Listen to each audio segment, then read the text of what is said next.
지금 소아시아에 있었던 7교회 가운데 바로 세 번째입니다. 버가모 교회입니다. 사도 요한이 성령의 감동을 받아서 7교회에 지금 편지를 보내고 있는 겁니다. 주님이 직접적인 메시지를 주고 계시는 겁니다. 그 메시지를 오늘 우리가 받아야 되겠습니다. 버가모 교회는 한 단어가 중요합니다. 타협입니다. 우리가 영적인 타협을 할 것이냐 말 것이냐 선택해야 됩니다. 대부분이 타협합니다. 여러분 타협을 했을 때 일어나는 결과들이 있습니다. 타협하지 않고 나는 죽으면 죽겠다, 이런 또 노선을 선택할 수 있습니다. 누가 선택하는 겁니까? 나 자신이 선택하는 겁니다. 교회가 선택하는 것이기도 합니다. 이 버가모는 우상 숭배하는 큰 도시였습니다. 굉장히 많은 신전들이 있었죠. 로마의 핵심적인 도시 가운데 하나였습니다. 소아시아 지방의 주도죠.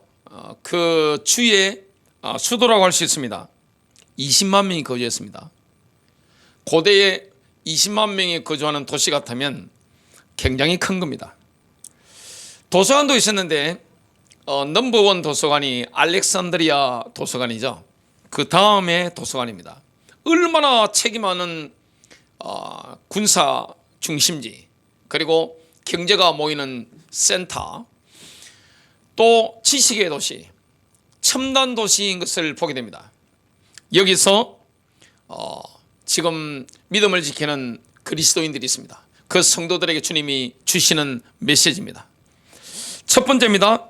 버가모 교회는 그리스도의 충성스러운 증인 안디바가 죽임을 당할 때도 그리스도를 믿는 믿음을 저버리지 않았습니다. 그 때문에 칭찬을 받았죠. 버가모는요, 우상 숭배의 본거지였습니다.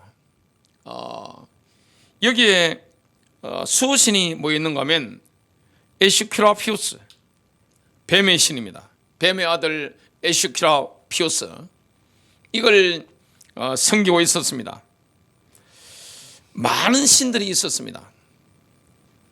특히 버가모에 사는 그리스도인들은 압박을 많이 받았습니다. 여러분, 우상 숭배가 얼마나 강력하게 우리를 압박합니까?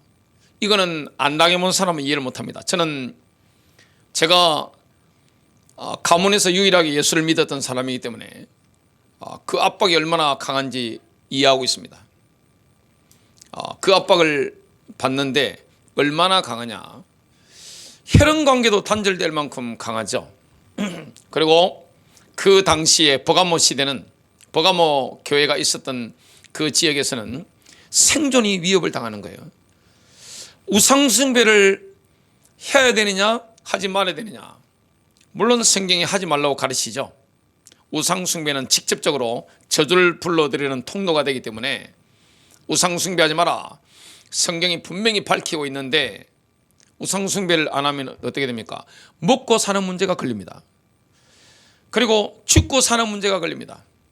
사느냐 죽느냐 그 갈림길에 있는 게 뭡니까? 바로 우상 숭배입니다. 생존권이 위협을 당하고 특히 직장 문제, 사업 문제, 이게 다 지금 다 걸려 있는 겁니다. 돈이 다 걸려 있는 겁니다.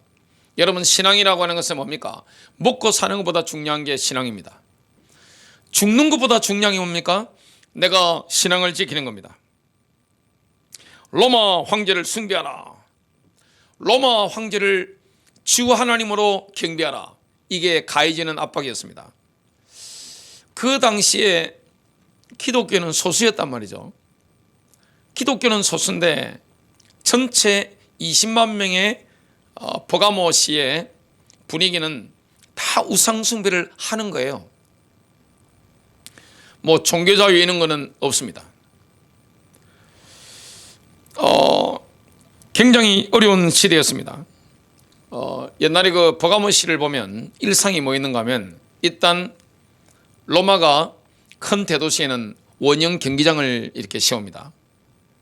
저도 원형 경기장들을 여러 군데를 가봤는데 굉장히 큽니다. 지금도 아프리카 같은 데도 있고, 뭐 소아시아라든지 또 뭐 여러 가지 로마가 있었던 중요한 도시는 다 원형 경기장이 있습니다. 거기서 누가 등장합니까? 검투사들이 등장하죠. 이렇게 해서 서로 찔러 죽이고, 남자들도 와 하고, 놀라운 건 여자들도 피맛을 굉장히 좋아합니다. 여자들이 얼마나 잔인합니까?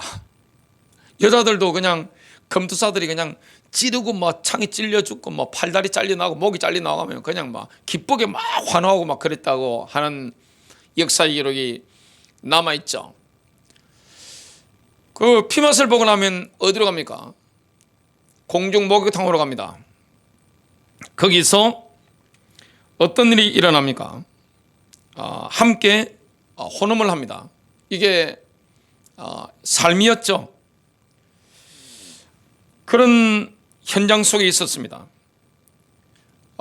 굉장히 어려운 지역. 이 버가모는 다른 이름이 뭡니까? 페르가몬이죠. 이 페르가몬은 뭐가 있는 데입니까? 사탄의 보좌가 있는 곳. 황제 숭배의 본거지. 뱀의 아들 생기는 그런 핵심 지역. 마귀가 딱 틀을 강력하게 자리 잡고 있는 이 지역. 마귀에게 절을 하지 않으면 먹고 살기 힘든 지역. 인간관계가 다 끊어지는 그런 도시입니다. 생업이 끊기는 그런 도시입니다. 여기서 과연 타협하지 않을 수 있을까요? 주님은 이 교회를 유심히 보셨는데 굉장히 어려운 분위기 가운데서 버가모 교회에 영적 리더가 있었는데 그 이름이 누굽니까? 안디바입니다. 안티파. 이 영적 리더였던 안디바는 로마 황제 숭배, 우상 숭배를 목숨 걸고 거부했습니다. 리더가 참 중요하죠. 완전히 목숨 걸고 이렇게 나는 우상 숭배를 못한다 이렇게 했습니다. 그러니까 당연히 로마 제국의 관리가 잡아가죠. 근데 여러분 같으면 여론이 어떻게 형성될 거라고 보십니까? 여론은 다 우상 숭배하죠. 전부 다 우상 숭배를 합니다. 그러면 생업을 못하게 막아버립니다. 안 하면 또 죽이는 일을 하게 되죠. 로마 관리가 안디바를 영적 리더를 붙잡아가지고 이런 말을 합니다. 황제에게 경배하라. 뭐라고 합니까? 안디바가 이런 말을 합니다. 만왕의 왕 만주해주는 예수 그리스도밖에 없으니 그분 외에는 내가 절하지 않겠노라. 로마 관리가 이런 말을 합니다. 안디파야, 온 세상이 너를 대항하고 있는 줄을 알지 못하느냐. 지금 로마 시민들이 쫙 구경하고 있는 겁니다. 거기에 버가모 교회 영적 리더가 붙잡혀 와가지고 로마 관리와 지금 대화를 하고 있는 거죠. 안디파가 이렇게 외칩니다. 그렇다면 나 안디바는 온 세상을 대항해서 예수님을 만주의 주로 시인하겠노라. 예수의 이름을 시인하는 거죠. 로마 관리가 완전히 격분했습니다. 그래서 불에 달군 노새 황소 안에 안티파를 집어넣어서 순교당하도록 만들었죠. 그때 많은 사람들이 봤습니다. 여러분, 복음전도의 가장 큰 장애물이 뭘까요? 복음전도의 가장 큰 장애물은 이단이 아닙니다. 전도의 가장 큰 장애물은 뭡니까? 공산주의도 아니에요. 뭡니까? 무관심입니다. 세속주의입니다. 근데 신앙 때문에 기꺼이 죽는, 기쁨으로 죽는 영적 리더 안디바의 모습을 보면서 사람들이 충격을 받는 거죠. 뭐 때문에 저렇게 죽지? 호기심을 가지는 겁니다. 그러니까 안디바가 가졌던 그 신앙의 호기심을 가지고 차츰차츰 관심을 가지게 되는 겁니다. 그래서 사람들이 기독교로 개종하는 이런 일이 나중에 일어나게 되는 거죠. 예수 그리스도께서는 버가모 교회에게 자신을 나타내시는데 자신을 어떻게 나타내십니까? 날카로운 양날의 칼을 가지신 분으로 자신을 나타내시는 겁니다. 요한계시록 2장 12절입니다. 버가모 교회 천사에게 편지하라. 날카로운 양날 가진 칼을 가지신 분이 이 일들을 말씀하시느니라. 날선 금은 하나님의 말씀을 의미합니다.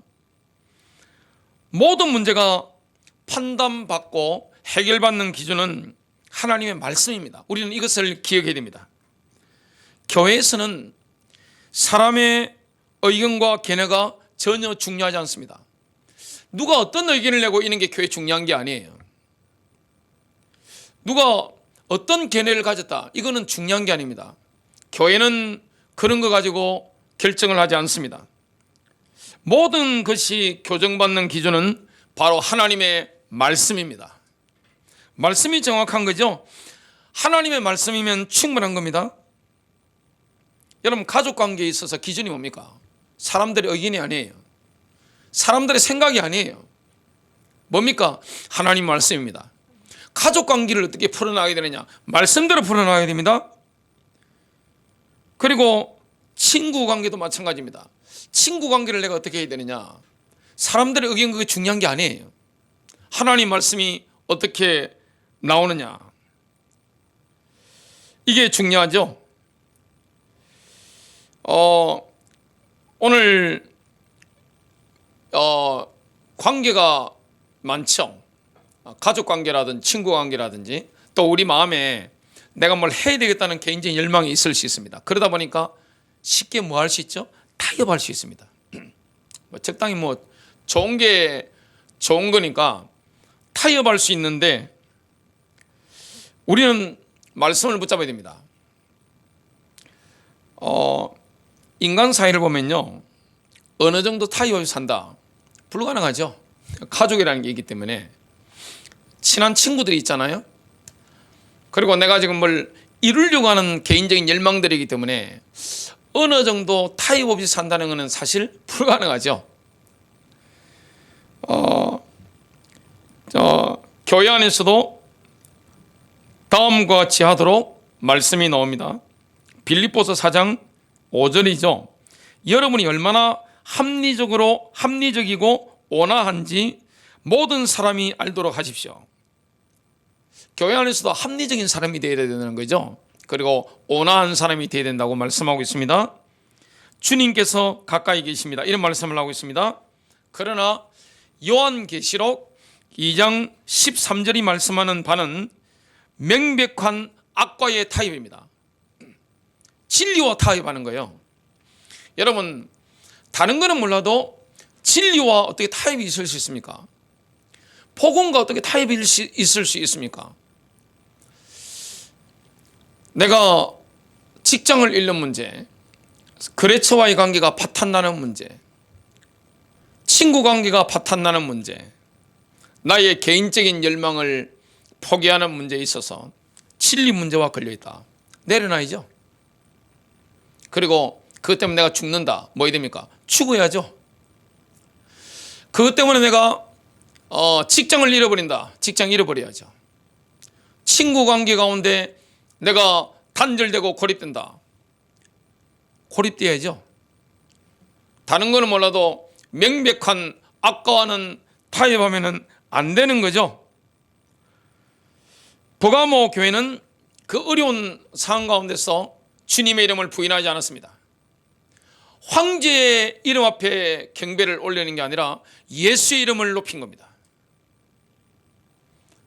핍박을 당해보면 이게 쉽지 않아요. 제가 제사 지내는 가문에서 자랐습니다. 처음 예수 믿고 인도를 받아야 되는데 제가 예수를 안 믿는 상태에서 교회를 갔단 말이죠. 저는 신앙이 없어요. 그러니까 이제 믿게 생겼으니까 우리 집안 마귀가 때로 따라붙어가지고 아버지는 저를 다리를 분질르겠다고 결심하셨습니다. 우리 아버지는 한다면 하시는 분입니다. 반드시 와서 제 다리를 분질를 것이다, 저는 확실히 믿었습니다. 그리고 어머니도 이렇게 막 난리를 치시는 거예요. 여동생들도 저한테 편지를 보내는 겁니다. 오빠가 제사를 모셔야 되는데 장남이면서 가문을 배신하면 됩니까? 맞는 거예요. 근데 교회를 갔는데 교회 선생님이 제가 이런 상황에 처했다고 말씀을 드리니까 쪽지를 하나 적어주시는 거예요. 지금도 선명합니다. 성길아, 하나님은 살아 계신다. 그 편지하고 간단한 쪽지하고 지금 제가 대조를 하고 있는데 뭘 선택했겠습니까? 하나님 살아계신 쪽에 제가 힘을 딱 실은 겁니다. 그런 각오를 하고 인도받았습니다. 저는 신학교 갈 때도 집에서 쫓겨날 각오를 했습니다. 왜냐?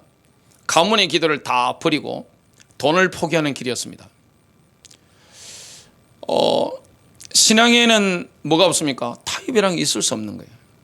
어떻게 진리 문제를 타협할 수가 있습니까? 주님은 그 어려운 가운데서도 주님의 이름을 부인하지 않은 버가모 교회의 성도들을 칭찬하신 겁니다. 두 번째입니다.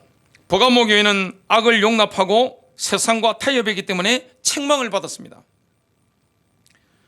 버가모에는 사탄의 왕자가 있었는데요, 사탄은 버가모 교회를 향해서 그 포문을 열었습니다. 대포를 막 날리는 거죠. 미사일을 날리는 겁니다. 사탄은 버가모 교회의 성별의 벽을 무너뜨리기 위해서 교회 내부에 발람의 교리를 침투시킵니다. 마귀는 교회를 무너뜨리기를 원합니다. 교회 내부로 이 잘못된 교리를 침투시키는 거죠. 그 사람을 통해 침투시키는 겁니다. 요한계시록 2장 14절입니다. 그러나 내가 내게 두어 가지 책망할 것이 있나니, 이 어려운 지역에서 신앙생활 한다는 게 얼마나 어렵습니까? 진짜 예수의 이름을 높여버리면 황제 숭배를 거부해버리고 우상 숭배 거부하면 어떻게 됩니까? 왕따가 되는 겁니다. 직장을 잃어버리는 거예요. 거래처 다 끊겨버리고 삶 망해버리는 거예요. 또 목이 날아갈 수 있는 거예요. 생업이라든 생존권까지 다 포기당하게 되는 거예요. 그래서 어려운 환경 가운데 있는데, 교회는 무엇입니까? 세상에서 불러냄을 받은 거룩한 모임이란 말이죠. 거룩이 제일 중요한데 이 성별의 벽을 무너뜨리기 위해서 발람의 교리를 교회 안에 침투를 시키는 거죠. 요한계시록 2장 14절을 읽어보겠습니다. 그러나 내가 내게 두어 가지 책망할 것이 있나니 이는 내게 발람의 교리를 지키는 자들이 있습니다. 이렇게 신실한 교회도 침투해야 되는 거예요. 교회는 끊임없이 개혁돼야 됩니다. 타협하는 사람들이 생겨나는 거죠. 교회는 여러 종류의 스펙트럼이기 때문에 타협이 지금 들어오고 있는 겁니다. 그가 발락을 가르쳐, 모압 왕 발락이죠. 발람이 모압 왕 발락이 고용이 돼가지고 이스라엘을 저주하라, 이 사주를 받았습니다. 그러니까 뭐가 안 되는 겁니까? 이스라엘 저주하려고 하는데 딱 보니까 영적인 눈이 딱 열렸는데, 영감을 받았는데 이 발람이 이스라엘을 계속해서 축복하게 되는 거예요. 어떻게 이런 일이 있을 수 있냐면서 모압 왕 발락이 이스라엘의 원수잖아요. 박수를 치면서, 박수 치는, 열받을 때 박수 치는 거예요. 발을 구르면서 과음을 지르면서 막 신경질 부리는 거예요. 근데 거짓 선지자 이 발람은 돈을 먹어야 되잖아요. 돈을 먹어야 되기 때문에 한 가지 방법을 가르쳐 줍니다. 뭘 가르쳐 줍니까? 저주는 도저히 안 될 것 같고 하나님이 직접 이스라엘을 저주하게 하는 방법이 있습니다. 그 방법을 가르쳐 준 겁니다. 모압 여인들을 예쁘게 꾸며서, 음란하게 꾸며가지고 그 이스라엘 남자들이 유혹을 받도록 만드십시오. 그래서 함께 성적으로 결합하게 만드십시오. 결혼하게 만드십시오. 그렇게 하니까 여호와의 군대가 지금 전쟁을 하고 있는데 하나님의 저주가 임하게 되는 거죠. 엄청난 저주가 임하는 겁니다. 그 전법을 지금 사탄이 신약 시대의 버가모 교회에 지금 사용하고 있는 겁니다. 교회를 무력화시키는 거죠. 그가 발락을 가르쳐 이스라엘 자손들 앞에 거치는 것을 놓게 하며 우상에게 바친 제물을 먹게 하고 우상 숭배에 동참하게 만드는 겁니다. 사람이요, 이 타협이라는 게 한 가지 두 가지 타협하면 어떻게 됩니까? 몸까지 다 내줘 버리는 겁니다. 완전히 가는 겁니다. 또 음행하도록 하였느니라. 이 영적인 음행, 간음을 하도록 만드는 겁니다. 하나님을 완전히 배신하도록 만드는 겁니다. 이런 일이 있을 수 있을까요? 실제 이런 일이 일어난 겁니다. 이 순결한 교회 안디바가 목숨을 걸고 황제 숭배를, 우상 숭배를 거부했던 그 교회에 지금 발람의 교리가 침투해가지고 교회를 지금 영적으로 완전히 파탄내고 있는 거죠. 교회가 언제부터 이렇게 어려워졌습니까? 콘스탄틴 황제가 313년에 밀라노 칙령을 발표합니다. 그러니까 갑자기 종교 흐름이 바뀌는 거죠. 콘스탄틴 황제는 예수 믿는 황제가 아니었습니다. 역사 기록에 분명히 나옵니다. 그런데 왜 그렇게 했을까요? 이유는 한 가지입니다. 정치인들은 뭡니까? 뭐 민주주의 사회든 왕정이든 다 표입니다. 표로 이렇게 모든 게 계산하는데 딱 보니까 그나마 제국을 유지하려고 하면 손을 잡아야 되는데 미래가 있는 집단은 교회인 겁니다. 딱 눈이 들어온 거, 정치인의 눈에 딱 들어온 겁니다. 그 당시 기독교 인구는 얼마 안 됩니다. 소수입니다. 이 소수를 내가 붙잡고 정치를 해야 되겠다. 그래서 손을 잡았습니다. 함께 타협을 한 거죠. 교회도 부흥을 하려면 뭘 하면 제일 좋죠? 정치와 야합을 하는 겁니다. 그건 어느 나라, 어떤 민족이나 어떤 시대나 마찬가지예요. 정치와 손을 잡으면 헌금 많이 내는 굵직굵직한 사람들이 들어와서 건물이 팍팍 올라갑니다. 갑자기. 뭐 가난한 분들 헌금 내봤자 얼마나 내겠어요? 건물 어떻게 짓겠습니까? 근데 정치와 딱 폼 잡아버리면, 손 잡아보면 어떻게 되냐? 정치는 경제와 손을 잡고 있기 때문에 정치, 경제, 문화 권력이 교회 안으로 갑자기 딱 들어버리면 교회가 막강한 세력을 가지게 되는 겁니다. 슈퍼처치를 만들 수가 있는 거죠. 갑자기 교회가 마이너였다가 메이저로 확 올라가는 겁니다. 그러니까 누가 들어오겠습니까? 정치인이 제일 빨리 들어오죠. 그 다음에 경제인들이 확 들어오게 되죠. 문화, 예술 다 들어오게 됩니다. 그러니까 옛날에는 교회를 가면 핍박을 받았는데 정치와 손잡으면 어떻게 됩니까? 교회 안 가면 맞아 죽는 겁니다. 안 가면 핍박받는 시대, 그게 되는 겁니다. 타락하게 되는 거죠. 이게 사단의 역사입니다. 교회는 겉에서 막 핍박할 때는 뭐합니까? 기도하고 밤새워 기도하고 복음 전하다가 말씀의 순결을 따라가다가 갑자기 정치 권력과 타협을 하기 시작하면서 야합을 하는 그 시점부터 어떻게 됩니까? 영적 힘이 싹 빠지면서 가짜들이 중요한 자리에 다 들어가게 되는 겁니다. 제가 여러분에게 질문을 해보겠습니다. 교회 안에 양과 염소가 싸우면 양이 이기겠습니까? 염소가 이기겠습니까? 노천홍 이사님 말씀해 보세요. 염소가 당연히 이깁니다. 염소가 이기지 양이 어떻게 이깁니까? 염소는요 받아버립니다. 그럼 양들 몇 마리 정도는 그냥 아유 힘들어, 아유 심장이야 이렇게 하고 양들은 다 도망가 버립니다. 염소가 훨씬 셉니다. 양이 아니라 염소들이 이제 와서 교회 메시지를 하게 되는 겁니다. 교회 자리를 딱 잡게 되는 겁니다. 양들은 저 구석에 좀 밀려가 계시오 이렇게 밀어내는 거죠. 이렇게 딱 타협을 해버리는 거죠. 이게 바로 교회가 세상과 결혼하게 되는 거죠. 콘스탄틴 황제 때 시대적으로 그런 일이 일어났고 지금도 교회가 그렇게 다 하고 있죠. 다 하고 있습니다. 그리고 사탄은 또 한 가지를 침투시키는데 그게 뭐냐? 니골라당의 교리입니다. 교회 내부로 니골라당의 교리를 침투를 시키는 거죠. 성도들 사이에서 비정상적인 차별을 만들어내는 겁니다. 요한계시록 2장 15절입니다.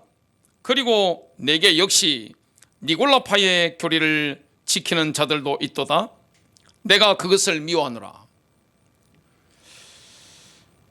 교회의 역사는 니골라당에 대한 기록이나 언급이 없습니다.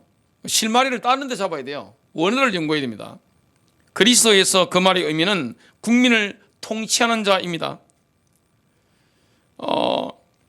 성직자와 평신도를 분리시켜서 비정상적으로 차별을 해버리는 겁니다. 성직자와 평신도를 비정상적으로 차별을 딱 시켜서 성직자가 평신도를 지배하도록 만드는 거예요. 과도하게 지배하도록. 성경적이지 않은 단어가 뭡니까? 평신도라는 단어입니다. 평신도가 있다는 것은 특신도가 있다는 거죠. 저도 할 수 없을 때는 평신도라는 단어를 씁니다.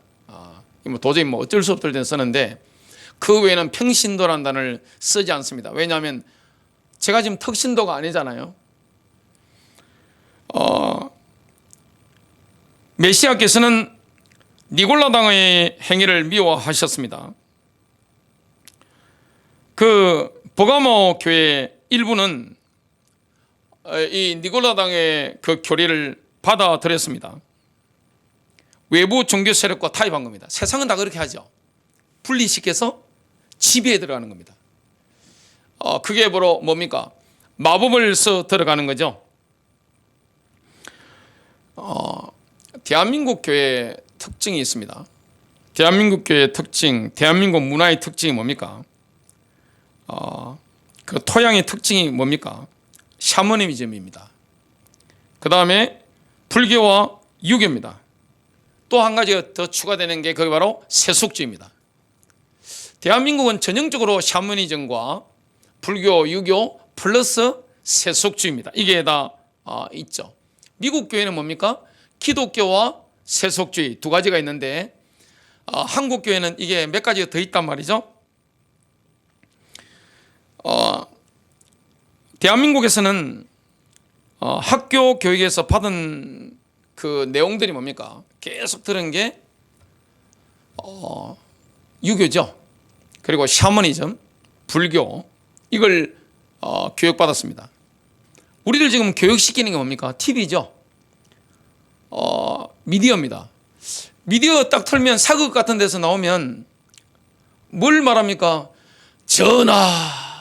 전하는 우리 만인의 어버이가 되십니다. 이런 걸 늘 듣잖아요.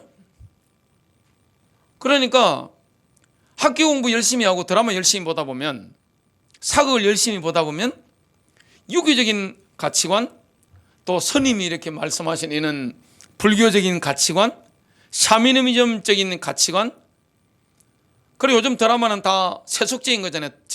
재벌이라든지 이런 게 나오니까 세속적인 가치관 이게 쭉 들어와서 우리를 세뇌를 딱 시켜놓은 거죠.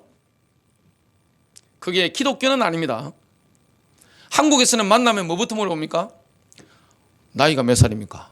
그러면 딱 분위기 보고 젊어지는 게 좋겠다 싶으면 만 나이로 이렇게 하고 딱 보니까 이제 그러면 한국 나이로 올리고 딱 봤을 때 신앙 양심을 별로 신경 안 쓰는 사람은 딱 보고 나이를 한 7살 높게 이렇게 챙청해 가지고 형님인 것처럼 이렇게 폼 잡고 나이 속인 사람 굉장히 많습니다. 왜 그렇습니까? 아이들도 마찬가지입니다. 여러분 그 중학생들 고등학생들 한번 보세요. 언니한테 잘못하면 큰일 나죠. 언니 보고 말하면 잘못하면 그대로 후폭풍이 큽니다. 만나면 나이를 따지잖아요. 왜 그렇습니까? 서열을 따지는 거예요. 누가 위고 누가 낮고. 본인이 늙는 걸 싫어하시면서도 60, 70 넘어도요. 이렇게 나이를 막 따지죠. 한국 교회는 아름다운 미풍양속이 있습니다. 그 중에 하나가 연세 많은 분들을 배려하는 거죠. 저도 유교 교육을 확실히 철저하게 받다 보니까 어릴 때부터 저보다 띠동갑 이상 분이 앉아 계시면 이 밥숟가락, 제가 담임 목사인데도 이거 같이 우리 잡수시자면서 먹어야 되는데 이게 안 올라가는 거, 자석 붙는 것 같아. 이게 안 돼요. 먼저 먹어도 상관없는데 그런 거죠. 대한민국에서는 수평적 관계를 맺는 것에 익숙하지 않습니다. 인간관계를 할 때 늘 위아래 개념으로 하는 게 대한민국에는 이게 문화죠. 그래서 한국에 있는 성도들은 위계와 질서를 잘 구분하지 못합니다. 다 서열로 따지지 질서의 차이인데 자꾸 위계로 따지는 거예요. 그리고 신분과 직분을 잘 구분을 하지 못합니다. 목사는 신분이 아니잖아요. 장로는 신분이 아니에요. 그건 직분일 뿐입니다. 한국 교회는 목사 밑에 장로가 있습니다. 목사님들 모여 계신데 장로님들 뭐 이렇게 가가지고 가오졌다고 하면 큰일 납니다. 속으로 뭐 엄청나게 뭐가 분노가 뭐 올라오죠. 장로 밑에 안수집사가 있고 권사가 있죠. 그 밑에 서리집사가 있고 그 밑에 성도가 있습니다. 얼마나 이게 비성경적인 거예요. 신분이라고 하는 것은 천성적으로 획득하는 겁니다. 직분은 후천적으로 받는 겁니다. 그래서 사람 물어볼 때 뒤에 어디 대리님, 과장님, 부장님, 산무님, 정무님, 사장님 이게 익숙하지. 그 사람 개인의 고유의 이걸 하는 게 한국 문화에서는 익숙하지 않은 거예요. 이거는 기독교적인 거하고 아무 상관이 없는 겁니다. 미풍양속으로 연세 많은 분들 이렇게 존경해드리고 존중해드리고 이거는 아름다운 거죠. 한국인의 아름다움이지 이거는 신앙과는 관계가 없는 거예요. 우리는 뭘 이해하고 있어야 됩니까? 교회의 직분은 은사에 따른 수평적인 질서이지 수직적인 위계가 아닙니다. 우리는 목사를 모시고 신앙생활 하는 게 아닙니다. 목사를 중심으로 신앙생활 하는 겁니다.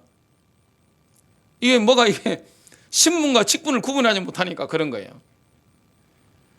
교회는 성숙한 사람이 미성숙한 사람들을 섬겨서 성숙한 사람으로 자라도록 키워가는 겁니다. 이게 바로 교회입니다.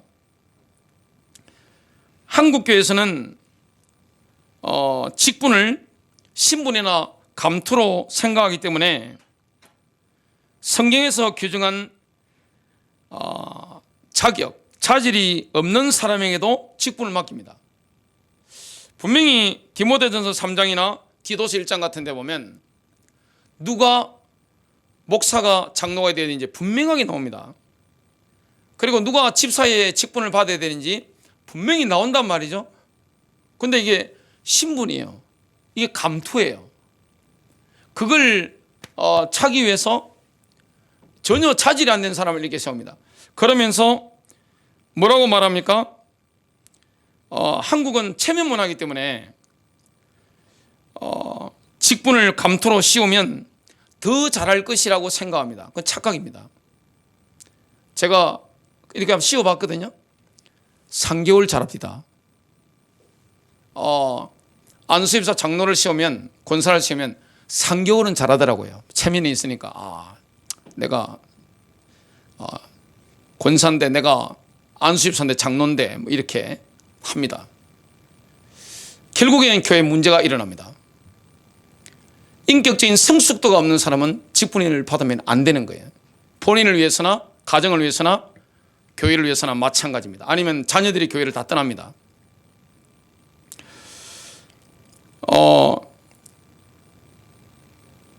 그래서 지금 설명절인데 고향 교회에서 친구들을 만나잖아요. 그러면 체면문화고 직분을 신분이나 감투로 여기기 때문에 시골교회에서 같이 만났다면 친구끼리 한 사람은 장로예요, 한 사람은 그냥 집사예요. 그러면 이 집사 친구는 신분이 낮잖아요. 그리고 감투를 이게 쓰지 못했잖아요. 자존심 상하는 겁니다. 자존심 상하는 겁니다. 이게 얼마나 위험한 겁니까? 그래서 교회의 직분이라는 것은 뭡니까? 수평적 질서입니다. 수직적인 위기 질서가 아니에요. 주님이 이걸 굉장히 미워하신다, 지금 그걸 말씀하고 있는 겁니다. 버가모 교회는 안디바가 살아있을 때는 우상숭배를 거부했습니다. 그러나 안디바 사후 금세 두 파로 갈라집니다. 대부분의 버가모 성도들은 안디바처럼 우상숭배를 거부했습니다. 그러나 먹고 살기 위해서 소수의 머리가 타협을 하는 겁니다. 세상의 흐름과 타협을 하는 겁니다. 먹고 살기 위해 타협하는 거예요. 그리고 생존을 위해서 타협을 하는 겁니다. 신앙의 지조를, 신앙의 정결을 생존을 위해서, 내가 먹고 살기 위해서 내버리는 겁니다. 버가모 교회가 세상과 타협하는 흐름을 교정하지 않을 때 메시아께서는 이런 선을 하십니다. 요한계시록 2장 16절입니다. 회개하라, 그리하지 아니하면 내가 내게 속히 와서 내 입에 칼로 그들과 싸우리라. 내 입에 칼로 그들과 싸우리라. 주님이 세상과 타협하는 교회에 대해서 얼마나 분노하시는지, 이 신앙에 지금 정조를 유린당하는 거란 말이죠. 이걸 주님께서 굉장히 싫어하신다는 것을 보게 됩니다. 그래서 과도하게 성직자 중심주의, 그리고 세상과 타협하는 이 발람의 교리들, 적당히 세상과 타협하는 이것에 대해서는 우리 주님께서 너무너무 분노하시는 것을 보게 됩니다. 세 번째입니다. 메시아께서는 이기는 자에게 감추어진 만나와 흰돌을 주시겠다는 약속을 하셨습니다. 요한계시록 2장 17절입니다. 귀 있는 자는 성령께서 교회들에게 말씀하시는 것을 들을지어다. 이기는 자에게는 내가 감추어진 만나를 주어서 먹게 하리라. 또 그에게 흰돌을 주리니 그 돌에는 새로운 이름이 기록되어서 그것을 받는 자 외에는 아는 사람이 없으리라. 세상의 어른과 타협하지 않고 승리한 사람, 이 타협을 하지 않았다는 것은 뭡니까? 먹고 사는 문제에 대해서 철저하게 외면당한 거예요. 우상숭배로 거래가 다 이루어지고 인간관계 다 이루어지고 여기서 사업관계라든지 모든 게 다 이루어지는데 함께 참여하지 않으면 어떻게 됩니까? 단절당하는 겁니다. 왕따되는 거예요. 그런 사람에게 주님이 광야에서 만나를 먹었던 것처럼 감추어진 만나를 주겠다. 우리가요, 신앙적인 걸 타협하지 않는다면 어떻게 되느냐? 하나님은 우리에게 감추어진 만나를 줍니다. 숨겨진 돈을 주시는 거, 지금으로 친다면 하나님이 숨겨진 경제를 허락하시겠다, 이 말씀을 하시는 겁니다. 신앙을 지키면 죽을 것 같잖아요. 거래처가 다 끊겨버리고 직장에 쫓겨나는 거예요. 근데 감춰진 만나를 주겠다. 하늘의 양식뿐만 아니라 이 땅에서도 먹고 살 수 있도록 만들어 주겠다, 이 말씀이 됩니다. 세상의 얼음을 거슬러 올라 이기는 자는 흰돌을 약속받습니다. 흰돌은 이 돌을 가지고 있을 때 축제의 절기 때 함께하며 즐길 수 있는 입장권 같은 것을 말합니다. 우상숭배하면 절기죠. 금투사 경기도 즐기고 혼음 현장에서 혼음도 하고 간음도 하고 이걸 즐깁니다. 세상의 쾌락 가운데 가장 강력한 게 그런 거 아니에요? 근데 그 흐름 자체를 거부해버리고 신앙의 순결을 선택한 사람, 타협을 거부한 사람에게 흰돌을 주겠다. 하늘의 영광을 맛보게 해주겠다, 이 말씀입니다. 세 번째 약속은 뭡니까? 돌 위에 새겨진 새 이름을 주겠다는 겁니다. 이기는 자는 돌 위에 새겨진 새 이름을 받습니다. 그만이 알 수 있는 이름입니다. 성경에 보면 하나님과의 관계가 더 깊어졌을 때 받았던 이름들이 있습니다. 아브라함이 믿음의 테스트를 통과하고 아브라함이 됐습니다. 야곱이 이스라엘이 됐습니다. 얼마나 영광스러운 이름입니까? 아브라함, 이스라엘. 하나님과의 관계가 더 깊어지는 그 은혜를 받게 된 겁니다. 결론 맺습니다. 설명절에 우리는 우상 숭배를 생각하게 됩니다. 다른 건 타협할 수 있어도 신앙적인 것만큼은 하나님께서 악으로 귀중한 것은 타협하면 어떻게 되느냐? 같이 죽는 겁니다. 주님과 원수가 되는 겁니다. 그래서 신앙의 정절을 지키는 저와 여러분 되시기를 주님의 이름으로 축복합니다.